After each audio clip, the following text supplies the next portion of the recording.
Hi everybody, today is September 26, 2013. Russia offers to guard Syrian arms destruction. Damascus, Syria.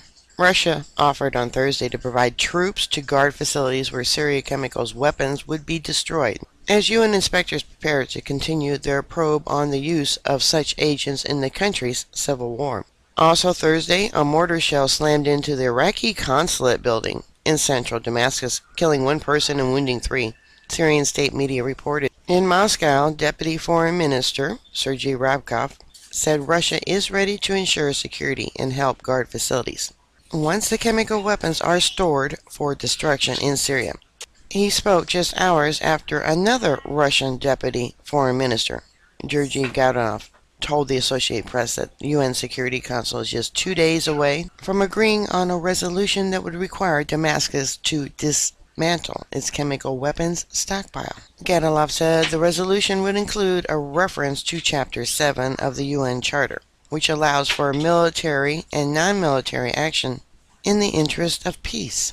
The US and Russia have been at odds on how to enforce the resolution after brokering a joint agreement earlier this month on the eventual destruction of Syria's chemical weapons.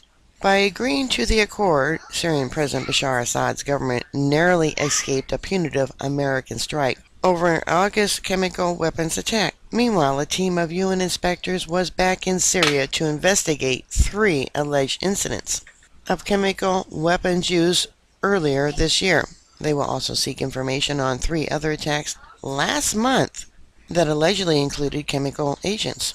The inspectors were seen leaving their Damascus hotel in a vehicle convoy on Thursday afternoon, but there was no immediate indication where they were going.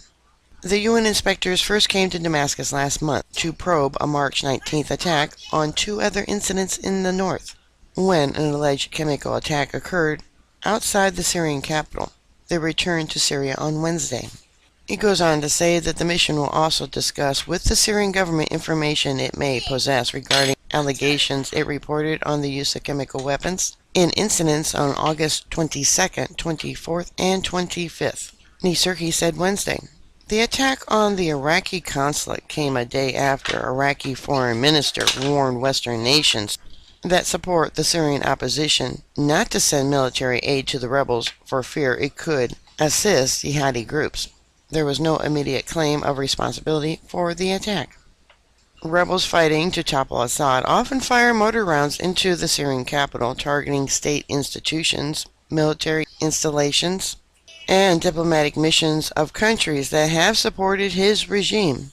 Syria's civil war has so far killed more than 100,000 people. At the UN meeting, they said it was actually 120,000 people.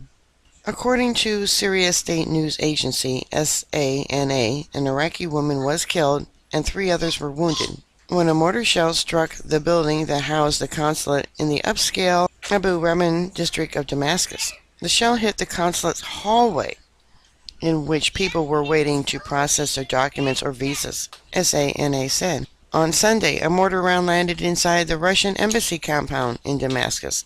That attack coincided with Moscow's announcement that it was willing to send military observers to Syria as it prepares to surrender its chemical weapons to international control. Russia is one of Assad's closest allies. Iraq says it has not yet taken any side in Syria's conflict. Now in its 3rd year, members of the Shiite Prime Minister's government have repeatedly warned that Sunni extremists might dominate ruling structures in Damascus if Assad's regime falls. I'll give you a link if you want to read more. Alright, bookmark my site. I'll keep you up to date. Please stay safe, and I'll talk to you later. God bless you. Bye.